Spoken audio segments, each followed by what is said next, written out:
Hello guys. Back again on this channel. This time I will discuss The Woman in the Window movie. But before we continue, don't forget to click subscribe, like, and share buttons on this channel so you can get the latest notifications. In New York City, child psychologist Dr. Anna Fox suffers from agoraphobia and lives alone with her cat Punch. She appears to still talk to her estranged husband Ed and their daughter Olivia. Anna is visited weekly by her psychiatrist, Dr. Carl Landy, who knows that Anna spies on her neighbors due to boredom, which she gets defensive about. She also takes several types of meds with wine, despite being advised against it. Across the street, a new family, the Russells, have moved in. Teenage son Ethan comes over to give Anna a candle from his mother. He enters Anna's home and talks to her, noting that he can see his dad Alistair from her window. Ethan appears to tear up, and Anna says they can be friends. She lets him borrow some movies before he returns home.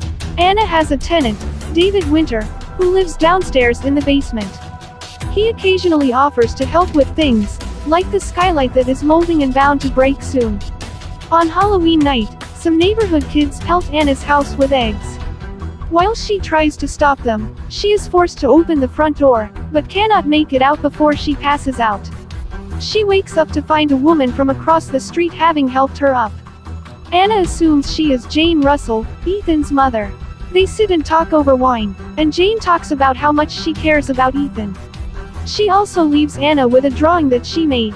Alistair later shows up and asks Anna if any of his family came around that evening, but she denies it. The next day, Anna finds that David has been helping Alistair with some housework. Later that night, Anna hears a scream coming from the Russell home. She calls the police and then sees what looks like Alistair abusing Ethan.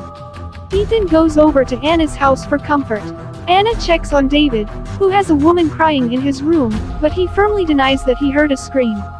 The whole following day, Anna appears to be suffering from delusions. She continues to watch the Russell home until she sees what looks like Jane being stabbed in the stomach. Anna attempts to leave the house to help, but she passes out again and is taken inside by detectives Little and Norelli. Anna explains the situation, only to be met by Alistair and another woman who says she is Jane. Ethan also shows up to deny that Anna has met his mother. Anna starts to do some digging on the Russells. She learns that Alistair used to work for a firm in Boston, but then left after the mysterious death of his assistant Pamela Nazin. Anna calls the firm anonymously but then hangs up before her cover is blown. Anna then hears something from downstairs and goes to find David's mail. He finds her and angrily confronts her about it, but then admits that he was in jail for a bar fight and is technically violating his parole since he's supposed to be in Massachusetts. Anna continues to watch the Russells, which Jane too takes notice of and threatens to call the police on Anna for. When Ethan comes over again, Alistair follows and strikes Ethan in front of Anna. He orders her not to continue meddling in his family's lives. Anna later receives an anonymous email with a picture of her sleeping. She believes David may have done it, but after bringing Little and Norelli in again, David says he was away with a woman, who is called and confirms to the detectives. The Russells show up for another confrontation, even after Anna presents the drawing that Jane 1 had left for her. It comes to a head when Anna mentions her family, and Norelli tells Anna that her family is dead, and that she has been hallucinating talking to Ed and Olivia, so she must have done the same in thinking something happened with the Russells. A flashback shows Anna driving with Ed and Olivia on a snowy night. There is tension because Anna had an affair, and Ed wants to stop pretending like they are okay for Olivia's sake.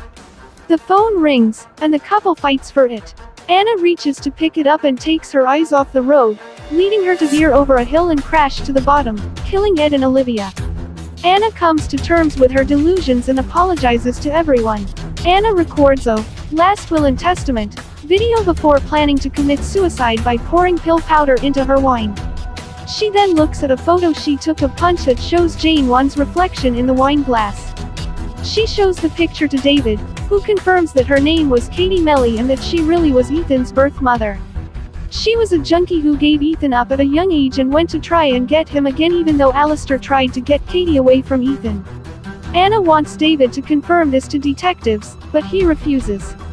David goes outside to answer the door, and a thud and grunt is heard. Ethan enters with a bloody knife, revealing himself as the killer.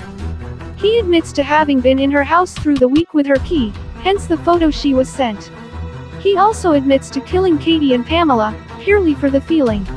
He wants to watch Anna commit suicide, but she tricks him and smashes a wine bottle over his head. Ethan chases Anna outside. David tries to slow Ethan down and is stabbed to death. Ethan stalks Anna on the roof and manages to stab her in the face with a small rake. They fight until she pushes him through the moldy skylight, which breaks easily and sends Ethan falling to his death. Anna wakes up in the hospital with Detective Little in her room. He says that Alistair and Jane are in custody, and Jane is telling everything, which proves Anna was right and the detectives are owing her an apology. They have also located Katie's body. Little also says he saw Anna's video, but gives her the phone to have time to delete it before it's collected as evidence.